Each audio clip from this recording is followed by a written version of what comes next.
तो एक डाउट ये जो है रेस किया गया है कि जब हमें कोई माल का ऑर्डर मिलता है तो उसके साथ एडवांस मिलता है, तो इससे मुझे एक पॉइंट याद आया जो मुझे आपको समझाना है।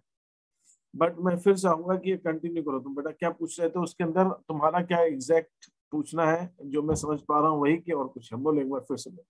माल का ऑर्डर मिलता है उसके साथ एडवांस मिलता है, तो हाँ हाँ सर, वही इसी की एंट्री। इसकी एंट्री। ठीक है, ठीक है। अब यहाँ समझिएगा कि अगर हमें कोई माल मिलता है और उसके साथ हमें एडवांस मिलता है तो हम उसकी एंट्री क्या करेंगे। मैं एग्जांपल यहाँ ले रहा हूँ। ऑर्डर फॉर गुड्स रिसीव्ड, मिला from Mohan for rupees 10,000 along with advance of rupees 2,000। अब देखिए कि मोहन से हमें 10,000 रुपए का ऑर्डर मिला है और उसके साथ उसने 2,000 रुपए हमें एडवांस में दिए हैं। ये हमारी ट्रांजेक्शन। अब पहले तो मैं ये बताइए कि पहले इसको समझने के लिए एक काम हम ये करते हैं कि सबसे पहले मैं आपको सिर्फ इतना देता हूं। सपोज सिर्फ इतना ट्रांजेक्शन है कि हमें सिर्फ ऑर्डर मिला 10,000 रुपए और हमने 10,000 रुपए का बाद में सामान, जब ऑर्डर मिला तो ऑर्डर मिलने की तो कोई एंट्री होगी नहीं, कोई ट्रांजेक्शन है। लेकिन जब हम इस ऑर्डर को क्रियान्वित करेंगे, एग्जीक्यूट करेंगे, जब इस ऑर्डर के हिसाब से सामान देंगे तो हमारी एंट्री क्या हो जाएगी? मोहन को हमने 10,000 रुपए का सामान दिया, Mohan account debit sales. Sales कितने से? 10,000 रुपए। ठीक है, मोहन को हमने सामान भेज दिया। फिर मोहन ने क्या किया? 10 दिन बाद, 15 दिन बाद, जो भी टाइम डिसाइड हुआ था, तो मोहन ने हमें पैसे दे दिए। तो जब पैसे देगा तो एंट्री करेंगे हम cash account debit to Mohan. कितने रुपए से? 10,000 रुपए से। पहले वाली एंट्री में मोहन हमारा डेटर है, मोहन हमारा डेटर है। पहली वाली एंट्री क्या कहती है? पहली वाली एंट्री को अगर मैं सिर्फ देखूं तो पहली वाली एंट्री हमें कहती है कि मोहन तो हमारा देनदार है, मोहन से हमें 10,000 रुपए लेने हैं, तो मोहन हमारा देनदार है, तो मोहन को हमने डेबिट किया। लेकिन जब मोहन ने हमें पैसे दे दिए तो हमने मोहन को क्रेडिट कर दिया। मोहन का अकाउंट डेबिट हो गया, क्रेडिट हो गया, खत्म हो गया मोहन का। तो अगर मैं यहाँ पे मोहन का अकाउंट बनाऊं,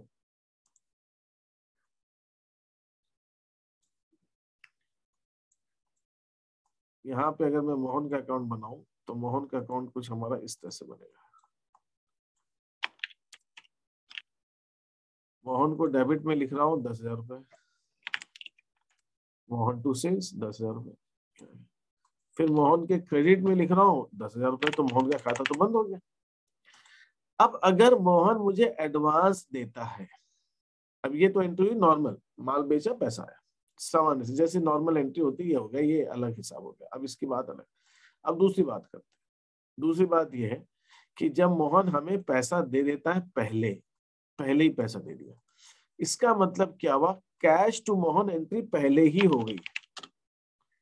cash account debit to Mohan की एंट्री हमारी पहले ही हो गई। कितने से हो गई है? 2,000 रुपए से। अभी तो सामान भेजा नहीं है अपन ने, और ये एंट्री पहले ही हो गई हमारी, पहले पहले पैसा आ गया। अब मोहन को पहले हमने क्या किया है? क्रेडिट किया। तो यहाँ पे एक चीज ध्यान रखिएगा, यहाँ पे मोहन डेबिट नहीं हुआ, क्रेडिट हुआ है। तो यहाँ पे मोहन हमारा क्रेडिटर बन गया, लेनदार बन गया। मोहन ने हमें पैसे दे दिए, अगर हम सामान नहीं भेज पाएंगे तो मोहन को हमें पैसे वापस करने पड़ेंगे। यहाँ पर क्या हुआ था? हमने जो पहले जो एंट्री की थी उसके अंदर मोहन को हमने डेबिट किया था, तो मोहन हमारा यहाँ पे देनदार बना था। यहाँ पे मोहन हमारा पहले लेनदार बन गया, पहले पैसे आ गए। अब जब मैं मोहन को सामान बेचूंगा तो मैं एंट्री कर दूंगा मोहन अकाउंट डेबिट सेल्स। कितने से? 10,000 का सामान भेज दिया हमने, 2,000 रुपए पहले आ गए, 10,000 रुपए भेज दिया भाई। अब मोहन, अब ये एंट्री क्या बता रही? ये एंट्री बता रही कि मोहन से 10,000 रुपए हमें लेने हैं इस ट्रांजेक्शन के, लेकिन मोहन ने हमें 2,000 रुपए तो पहले ही दे रखे। तो अब मुझे अगर मोहन से पैसा लिया जाएगा तो मेरी एंट्री हो जाएगी कैश अकाउंट। अब मोहन से जब मैं पैसे लूंगा वो सिर्फ 8,000 रुपए लूंगा।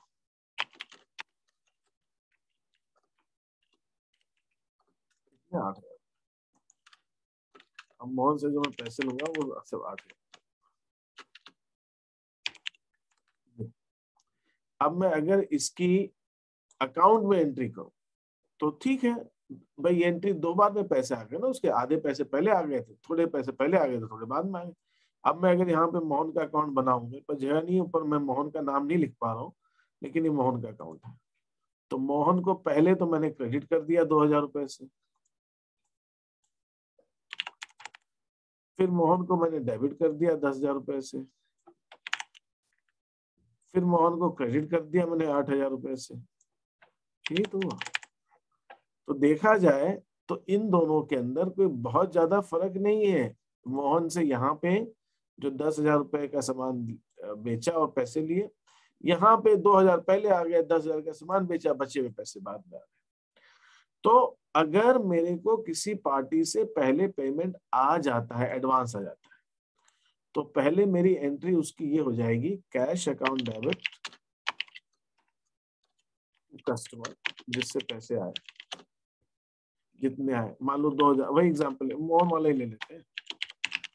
मोहन के ये 2,000 रुपए पहले आ गए हमारे पास में, फिर हम मोहन को जब माल बेचेंगे तो दूसरी एंट्री हमारी हो जाएगी, मोहन अकाउंट डेबिट, मोहन को 10। अच्छा, एडवांस नॉर्मली पूरा तो नहीं आता, सामान्यतः ऐसा नहीं 10,000 का ऑर्डर 10,000 रुपए पूरे दे देगा, वो थोड़े देता है, पूरे पैसे एडवांस नहीं देते हैं लोग, लेकिन पूरे आ भी सकते हैं, ऐसा नहीं कि आते ही नहीं, कुछ लोग पूरे भी दे देते हैं। लेकिन ज्यादातर केसेस में, ज्यादातर स्थितियों में ये होता है कि पूरे पैसे पहले नहीं आते। तो जितने आए उतने पहले मोहन को क्रेडिट कर दिया, फिर मोहन को माल बेच दिया, फिर बचा हुआ पैसा मोहन से हमें लेना रहेगा, बचा हुआ पैसा मोहन से ले, cash account debit to Mohan, हमारी ये वाली, तो बचा हुआ पैसा हम मोहन से ले। अब बताइए, इसके अंदर किसी को कोई डाउट है, कंफ्यूजन है इस एंट्रीज में जो मैंने अभी आपको बताई? और सर सप्लायर में इसी की उल्टी एंट्री हो जाएगी? सप्लायर में इसी की उल्टी एंट्री हो जाएगी, सप्लायर को भी बात कर लेते हैं। तो ये वाला जो पॉइंट अभी मैंने बताया है कि एडवांस मिला हमें सामान के साथ, इसमें किसी को कंफ्यूजन है? अब यहाँ पर एक और चीज, ऑर्डर, हाँ बोलिए बोलिए बोलिए। सर ऑर्डर मिलने की एंट्री होती है क्या? हमारी बुक में लिखा था अप्रूवल की एंट्री होती है। एंट्री नहीं होती उसकी, ऑर्डर के साथ में जो पैसे मिले या पैसे दिए गए हैं वो उसकी एंट्री होगी, ऑर्डर की सिर्फ ऑर्डर की एंट्री नहीं होगी। ठीक है। अब यहाँ पे एक चीज और होती है, कुछ लोग क्या करते हैं, अलग अकाउंट खोलते हैं एडवांस मिलने का, मैंने वो भी एंट्री बुक्स में देखी है। कुछ लोग ऐसे एंट्री करते हैं, cash account debit to advance from Mohan, ऐसा भी कुछ लोग लिखते हैं। तो ये मोहन का अकाउंट नहीं है, एक अलग से स्पेशल अकाउंट, अलग से कोई विशेष अकाउंट खोला है एडवांस फ्रॉम मोहन। ठीक है, ये भी ठीक है, लेकिन यहाँ पर इसमें एक चीज ध्यान देनी पड़ेगी कि जब हम मोहन को सामान बेचेंगे तो ये एडवांस फ्रॉम मोहन अकाउंट बंद हो जाना चाहिए, तो मुझे एंट्री करनी पड़ेगी एडवांस फ्रॉम मोहन, ये अकाउंट मुझे बंद करना पड़ेगा 2,000 से। और अब मैं इस एंट्री में मोहन से मुझे पैसे कितने लेने, तो मुझे सिर्फ 8,000 रुपए लेने, टू सेल्स। जब मैं माल बेचूंगा तो ये एडवांस को, खाते को मुझे बंद करना पड़ेगा। अब फिर मैं मोहन से जब पैसे मुझे मिलेंगे तो मैं एंट्री करूंगा कैश अकाउंट डेबिट, तो मैं एडवांस खाता भी खोल सकता हूँ और कोई दिक्कत नहीं। मैंने कई जगह देखा है ऐसी एंट्रीज लोग करते हैं, लेकिन वो पूरा क्वेश्चन नहीं होता है, सिर्फ इतना देते हैं एडवांस मिला या एडवांस दिया, तो इसलिए बात खत्म हो जाती है। लेकिन अगर आप ये एंट्री कर रहे हो, एडवांस खाता अलग से खोल रहे हो, तो ये एडवांस खाता लायबिलिटी है, इस खाते को जब आप माल बेच दोगे उस समय इस खाते को बंद करना पड़ेगा, इसको बंद करना चाहिए। तब ये एंट्री बताएगा आपको कि मोहन से अब सिर्फ 8,000 रुपए लेने, और ये जो 8,000 रुपए लेने ये मोहन से जब आपको मिल जाएंगे तब आप एंट्री कर देना। वैसे इसको बंद करने को तो इस कैश वाली एंट्री में भी बंद किया जा सकता है, तो वो भी कोई बात नहीं है, हम वो भी कर सकते हैं। तो आप चाहे सिर्फ मोहन को क्रेडिट कर दो या एडवांस फॉर मोहन को कर दो, लेकिन एडवांस फॉर मोहन खाता अलग से नया कोई खाता खोलते हो तो उसको आपको बंद करना जरूरी है। मैं इतनी सी बात कहना चाहता हूँ। मैंने यहाँ पर उसको, इसको हटा देता हूँ, मैं यहाँ पे मैंने अभी आपको ये अकाउंट जो बंद किया है ये माल को बेचते समय बंद किया। आप माल बेचते समय मत बंद करो, चलो ठीक है, मैं यहाँ पे नहीं बंद करता, इस अकाउंट को मैं यहाँ पर नहीं बंद करता, ऐसा भी कर सकता हूँ, मैं यहाँ पे पूरे 10,000 से एंट्री कर देता हूँ, ये भी हो सकता है। Mohan account debit to sales में पूरी की पूरी एंट्री कर दी यहाँ पे, लेकिन जब मोहन से पैसा मिलेगा तो मुझे बंद करना, अब बंद कर दो, वो भी कर सकता हूँ। ये 2,000 रुपये,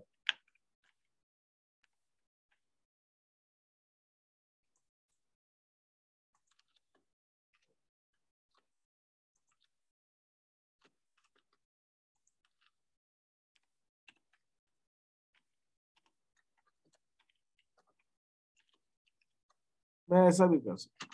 बेचने की एंट्री मैंने पूरे से कर दी, लेकिन जब पैसा मिलने का टाइम आएगा तो मोहन से मैं उस समय एडवांस एडजस्ट कर दूंगा। तो कहने का कुल मिला के सिर्फ इतना मुझे कहना है कि एडवांस फ्रॉम मोहन अकाउंट चाहे आप माल बेचते समय बंद कीजिए, चाहे पेमेंट मिलते समय बंद कीजिए, ये अकाउंट को अलग से जो खुला है इसको बंद करना जरूरी है। अलग से जो अकाउंट खोला है इसको, यहाँ पे हमने अलग अकाउंट खोला ही नहीं, सिर्फ मोहन का अकाउंट खोला है, इसी खाते को हम डेबिट कर रहे हैं बेचते समय, तो इसलिए हमें बंद करने की जरूरत नहीं। लेकिन इस सिस्टम के अंदर अगर हम ये एंट्री करते हैं तो हमें उस अकाउंट को बंद करना जरूरी है। ठीक है, ये चीज बस ध्यान रखिए सर ज्यादा बढ़िया कौन सी वो रहेगी? ठीक है, चलता मुझे लगता है कि आपके एमपी बोर्ड में ज्यादातर एडवांस फॉर्म मोहन खोलते होंगे। आप अगर अपनी बुक्स देखोगे ना, ऐसे बहुत कम मैंने देखा है टीचर बुक्स में उसमें मोहन का खुलता है, लोग एक अलग अकाउंट खोलते हैं। तो अलग अकाउंट खोलते हैं तो ठीक है, कोई दिक्कत नहीं है, बस ध्यान रखिए उसको बंद करने का, और कुछ। अगर आपसे सिर्फ इतना पूछा जाए ना, advance receipt from Mohan, order मिला और मोहन से एडवांस मिला, इसकी एंट्री, सिर्फ इतना क्वेश्चन, तो आप 99% बुक्स के अंदर उसको एडवांस फ्रॉम मोहन ही दिखाएंगे। 99% बुक्स के अंदर, है ना, ज्यादातर बुक्स में दिखाएंगे। तो वो आप एडवांस फ्रॉम मोहन दिखा दो। मैंने आपको लॉजिक समझाया, आपको मैं चाहता हूँ कि आपको समझ में आना चाहिए कि अगर ये एंट्री हो रही है तो एंट्री क्यों हो रही है और इसका पीछे क्या कारण है और इसका आगे क्या असर आएगा, वो आपको समझ में आए, इसलिए मैंने वो चीज दोनों समझाई आपको।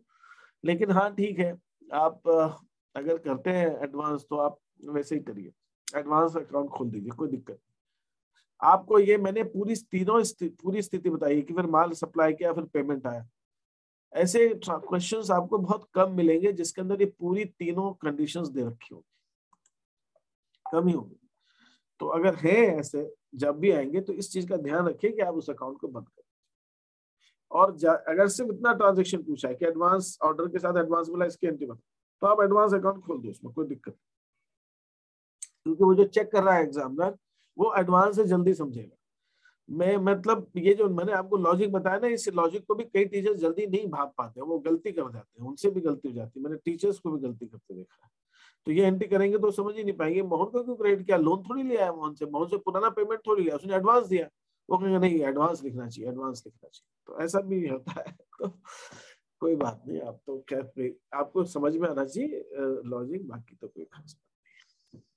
ठीक है, इसी ढंग से जब हम माल का वो देते हैं, ऑर्डर देते हैं, हमने ऑर्डर दिया और हमने एडवांस दिया, तो हमने एडवांस दिया सपोज राजू को, तो राजू अकाउंट डेबिट कैश 2,000 रुपए एडवांस दिए।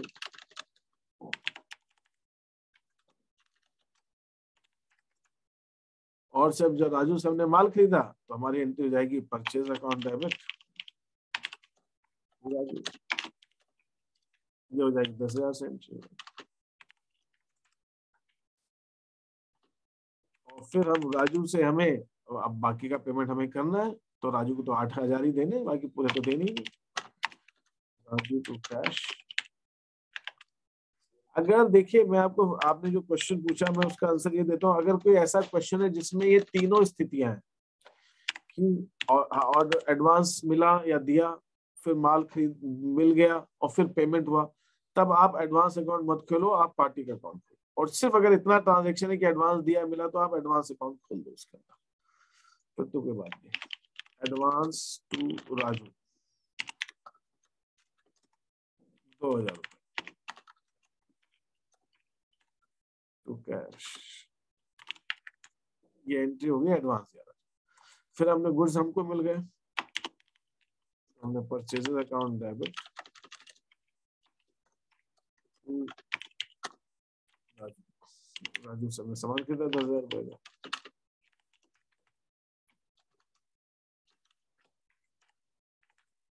अब पेमेंट हमें, अब पेमेंट के समय मान लो मैं एडजस्ट कर रहा हूँ एडवांस अकाउंट, तो राजू अकाउंट डेबिट, राजू को जो मुझे पेमेंट देना है, राजू को डेबिट करूंगा 10,000 से, लेकिन कैश तो मैं सिर्फ 8,000 का ही दूंगा, और जो 8,000 एडवांस पड़ा हुआ है इसको मैं एडजस्ट कर दूंगा।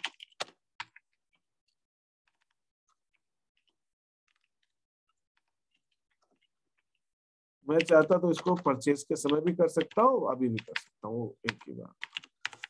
ध्यान देने की चीज क्या है यहाँ पर, इस एंट्री में मेन पॉइंट आपको जो 2-3 गलतियां होती है वो ये कि राजू को क्रेडिट किया है मैंने 10,000 से, तो राजू डेबिट तो 10,000 से ही होगा, तभी जाके राजू का खाता बंद होगा।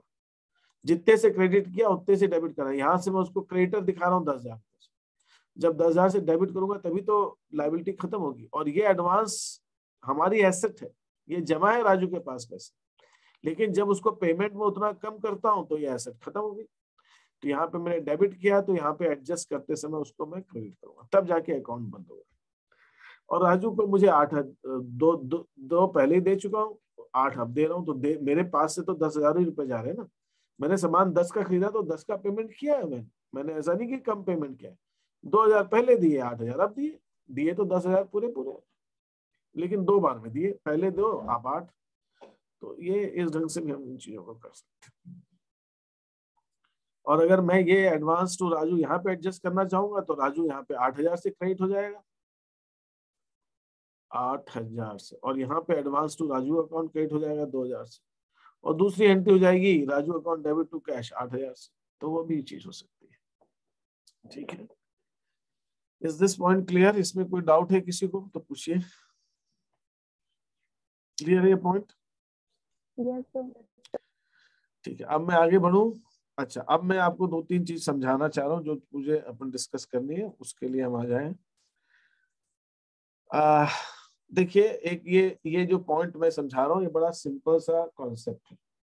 देखिए, जैसे मेरे पास ये 2 बुक्स हैं, ये 2 बुक्स हैं जो मैंने खरीदी, मैंने एक एक किताब मान लीजिए 100 रुपए की खरीदी है, ठीक है, तो 100 और 100 200 रुपए की किताब खरीदी, मैंने खरीदी, तो मेरी परचेजेस कितनी हुई?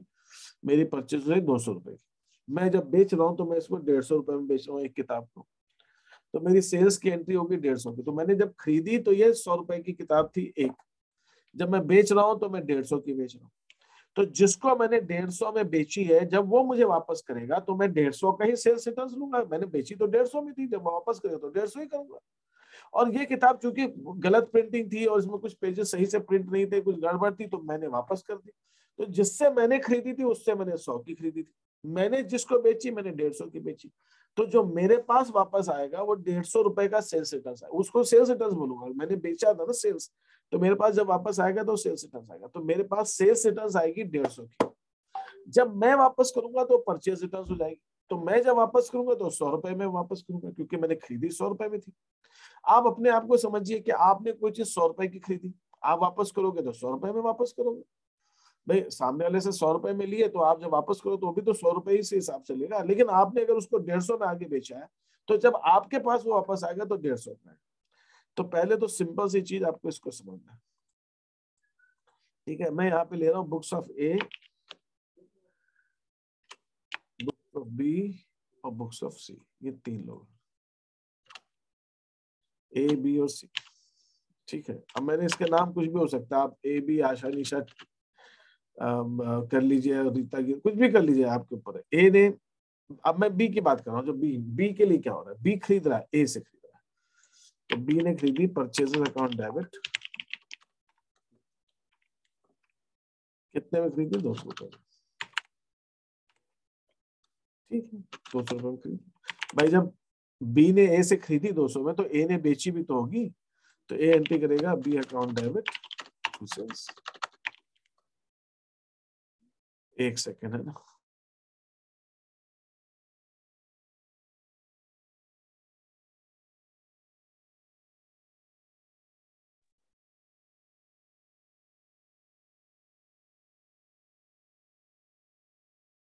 तो मुझे समझ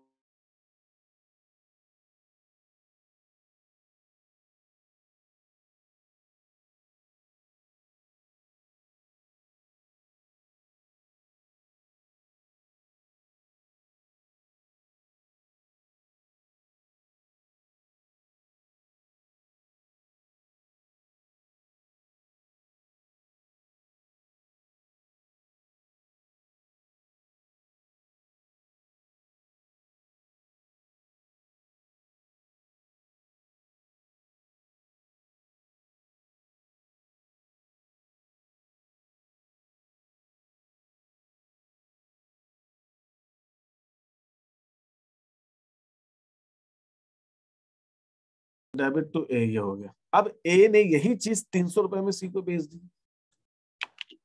तो सी अकाउंट डेबिट 300 रुपए में भेज दी, यही चीज है। मैं आप ये मान के चलिए सेम चीज।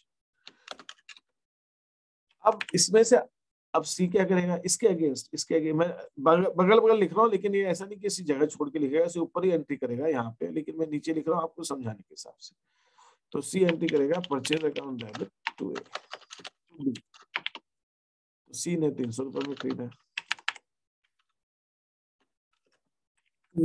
अब आधा, इसमें से आधा सामान सी ने बी को वापस कर दिया, आधा, तो वो एंट्री करेगा बी अकाउंट डेबिट।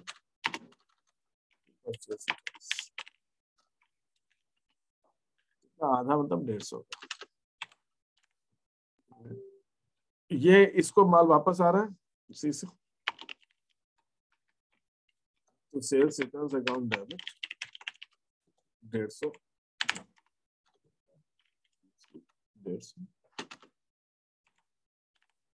तो पहली चीज आपको ये समझनी है कि एंट्रीज आपस में कनेक्टेड है। ये जो माल बेचा 300 का, ये 300 का इसने खरीदा, इस 300 में से इसने आधा सामान वापस किया, आधा सामान वापस किया 300 में से। तो जब आधा वापस किया तो ये सेल्स परचेज रिटर्न्स की एंट्री करेगा 150 से, ये 150 से सेल्स रिटर्न्स की एंट्री कर देगा। अब जब यही चीज आधा सामान यही इसने खरीदा था, इसने पूरा का पूरा 300 में इसको, ये आधा जब इसको वापस करेगा तो इससे तो इसने 200 रुपए में खरीदा है, तो आधा जब ये रिटर्न की एंट्री करेगा तो ये तो 100 रुपए से एंट्री करेगा। तो बी की एंट्री होगी A account debit to purchase returns, 100 रुपए से एंट्री होगी। और इसी हिसाब से ए की बुक्स में जो एंट्री होगी, ए के पास जब माल वापस आएगा तो ए के पास एंट्री होगी सेल्स रिटर्न्स अकाउंट डेबिट 100 रुपए से। ये एंट्री होगी ए की बुक्स में। ये वाला पॉइंट, क्योंकि जब यहाँ पर बी वापस कर रहा है तो बी अपना जो सामान वापस कर रहा है वो इसमें से वापस कर रहा है, इसका आधा है ना। बी ने तो खरीदा था 200 में ना, जब बी वापस करेगा तो वो आधा वापस करेगा, तो 100 रुपए का सामान वापस करेगा, तो ए के पास जो वापस आएगा वो 100 का वापस आएगा, ऐसे। ठीक है, यहाँ बताइए यहाँ पे क्या डाउट आ रहा है, किसी को कोई चीज पूछनी हो? ये चीज क्लियर है यहाँ तक? Yes sir. ठीक है। अब मैंने जो आपको क्वेश्चन दिए हैं उसके अंदर अभी तो देखिए मैंने दे दिया आधा आधा, फटाफट समझ में आएगा, लेकिन ऑड फिगर हो तो क्या होगा, फिर मैं सिचुएशन में आता हूँ। ये हमारे पास है ए, ये बी और ये सी। ये मुझे उसकी तरफ से यस नो नहीं आया, जिसने पूछा था मुझे आवाज कुछ अलग थी, वो नाम मैंने नहीं मालूम किसने पूछा था, लेकिन वो साउंड कुछ अलग था। जिसने क्वेश्चन पूछा था कल भी आज भी कि सर ये भी वापस वाला, ये उसको समझ में आया कि हाँ नहीं? सर, हाँ सर। हाँ ठीक है। हाँ, तो अब यहाँ पे क्या हुआ, मैं आपसे कहता हूं कि बी ने गुड्स खरीदे, बी ने गुड्स खरीदे 2000 रुपए के,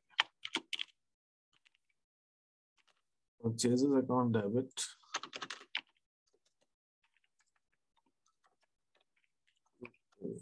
2000 रुपए, परचेज अकाउंट डेबिट टू ए 2000 रुपए के, बी ने गुड्स खरीदे, ए ने बेचे हैं तो ए एंट्री कर रहा है B account debit to sales 2000। ठीक है भाई, ये एंट्री हो गई। बी ने ये गुड्स सोल्ड एट, सोल्ड, इसको अलग कलर में ले लेता हूँ, रेड ले लेता हूँ, रेड, सोल्ड एट 50% प्रॉफिट, उसने सी को 50% प्रॉफिट ऑन कॉस्ट में बेच दिया। तो 2000 की चीज बी सी को कितने रुपए में बेचेगा? कॉस्ट का 50% प्रॉफिट ले रहा है, कितने रुपए में बेचेगा सी को बी? 2500। कॉस्ट कितनी भाई साहब इसकी बी की? 2000, 2000 है ना, तो कॉस्ट का 50% कितना हुआ? 2000 का आधा 1000, तो 1000 का प्रॉफिट है, तो वो 3000 में बेचा उसको। ठीक है, 3,000 रुपए में बेच रहा है सी को, तो वो एंट्री करेगा, सारा सामान बेच दिया। अभी ये मानो मैंने दिया नहीं कि आधा बेचा है कुछ बेचा, तो आप पूरा मानो C account debit to sales 50% profit, तो 2,000 का 50% 1,000 रुपए प्रॉफिट, तो 3,000 रुपए दे।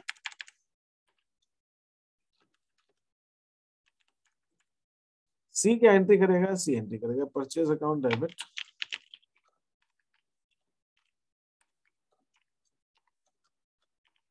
टू बी,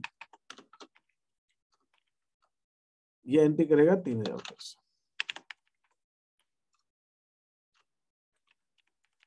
अब क्वेश्चन कह रहा है कि मान लीजिए 1/3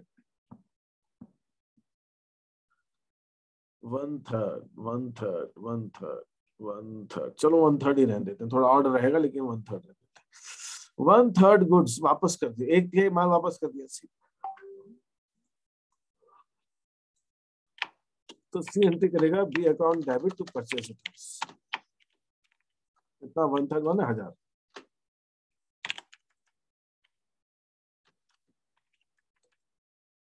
ये बी को वापस कर दे 1,000 के गुड्स।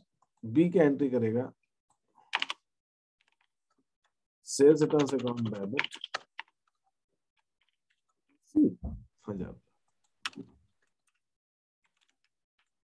अब आपसे ये कहा जाए अगर ये कि यही सामान बी ने सी ए को वापस कर दिया, तो मैंने आपको एक रिलेशन बताया था कि अगर बी कॉस्ट प्राइस का 50% प्रॉफिट में बेचता है, मतलब प्रॉफिट कितना हो गया उसका 1/2।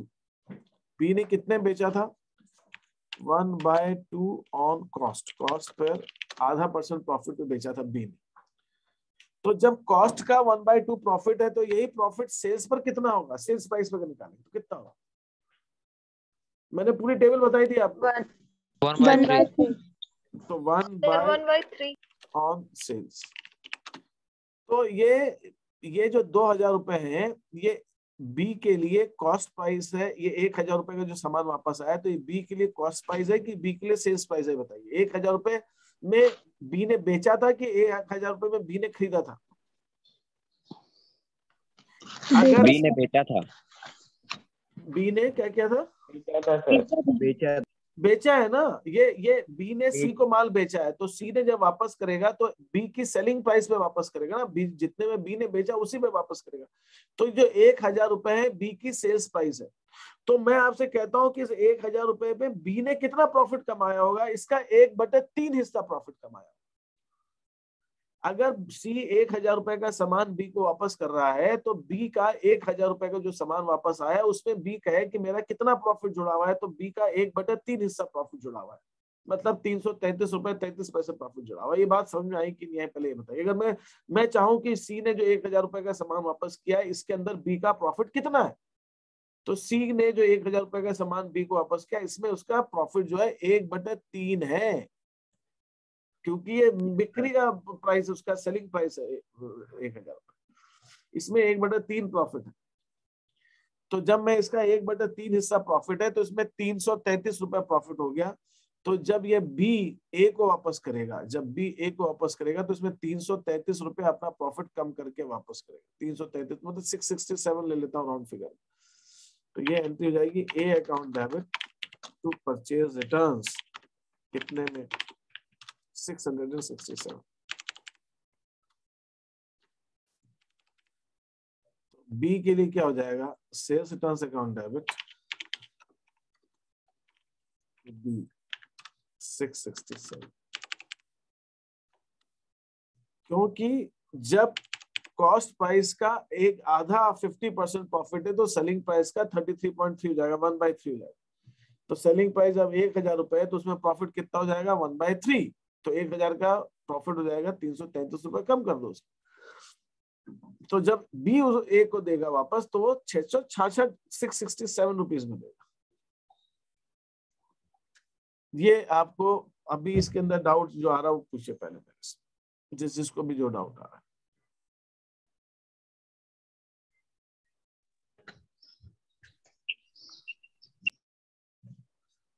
इसके अंदर क्या डाउट्स आ रहा है वो पूछिए भाई फटाफट।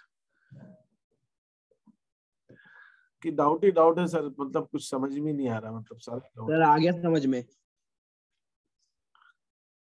अब ऐसी स्थिति में क्या हो रहा है कि जो बोल रहा है आ गया, मुझे यही समझना पड़ेगा आ गया, जो नहीं पूछ रहे तो मैं ही समझूंगा कि भाई उनको भी आ ही गया होगा, क्योंकि आप पूछ ही नहीं रहे, मैं बोल रहा हूँ, पूछ रहा हूँ। सर वो सर जो प्रॉफिट निकला उसको माइनस कर देंगे, जो प्रॉफिट जितने बेचे अब थे ये प्रॉफिट प्रॉफिट को का माइनस। कैलकुलेशन थोड़ा सा अलग हो जाएगा, बस इसके अंदर समझने की चीज है। Yes sir. प्रॉफिट का कैलकुलेशन आप कॉस्ट प्राइस पे प्रॉफिट निकाल रहे हो कि आप सेलिंग प्राइस पे प्रॉफिट निकाल रहे हो, प्रॉफिट के कैलकुलेशन उस हिसाब से आपका बदल जाएगा। ये आपको मेन चीज ध्यान देनी है, ये चीज इसके अंदर समझिए, ये चीज पॉइंट समझ में सबको आ जाना चाहिए। सर हाँ सर, एक बार शीट 14 का क्वेश्चन नंबर 6 देख लीजिए, उसका लास्ट एंट्री थोड़ी सी डिफरेंट है। ठीक है, शीट 14 का मैं देख लेता हूँ, शीट 14 का।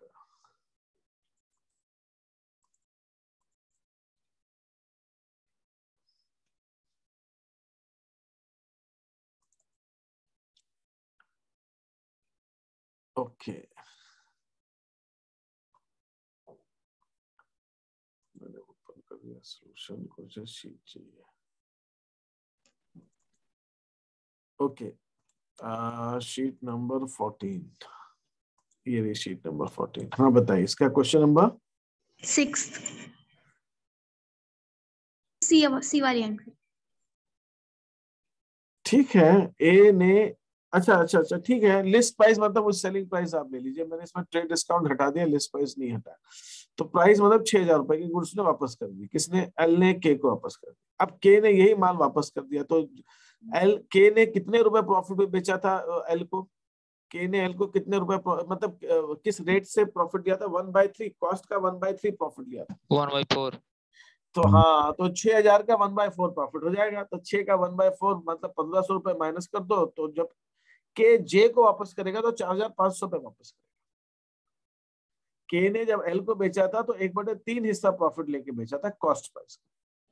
तो जब मैं आपको सेलिंग प्राइस दे रहा हूँ 6,000 रुपए उसके माल बेचने की प्राइस है, तो इसके ऊपर प्रॉफिट कितना है? इसके ऊपर प्रॉफिट 1/4 हो जाएगा, 1/4 हो जाएगा। तो 1/4 6,000 में से माइनस कर दीजिए 1,500।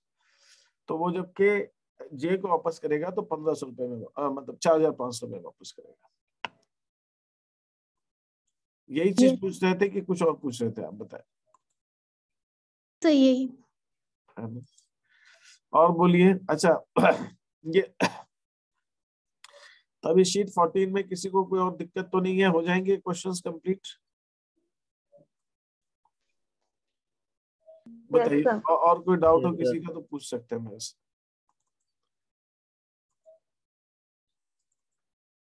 तो और कोई डाउट हो तो आप पूछ लीजिए, और फिर हम इसको आप खत्म कर दीजिए फटाफट अब आप, और आप आ जाइए अब उसके ऊपर, क्या कहते हैं, सब्सिडी बुक्स के ऊपर।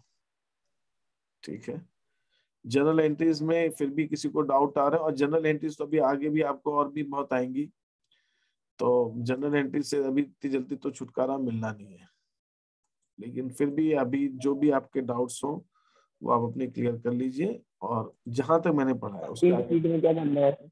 हाँ जी, 15 वाली शीट में क्या करना है सर? 15 वाली शीट में आपको ये करना रहेगा कि मैं कुछ रिकॉर्डिंग भेजूंगा, उस रिकॉर्डिंग को आपको देखना है, और अगर वो रिकॉर्डिंग समझ में आ जाए आपको, तो आप 15 शीट को स्टार्ट कर सकते हो सॉल्व करना। और अगर नहीं भी समझ में आएगा और समझ में आ भी जाता है, तो भी मैं कल इसको 15 शीट को स्टार्ट करूंगा। तो मेरा सिर्फ ये कहना था कि कल मुझे एक्सप्लेनेशन उतना कम देना पड़ेगा, अगर आपको थोड़ा समझ में आ जाएगा तो हम जल्दी इसको स्टार्ट कर सकते हैं। तो रिकॉर्डिंग देख के आप उसको करना स्टार्ट कर दीजिए अगर हो जाता। Yes sir.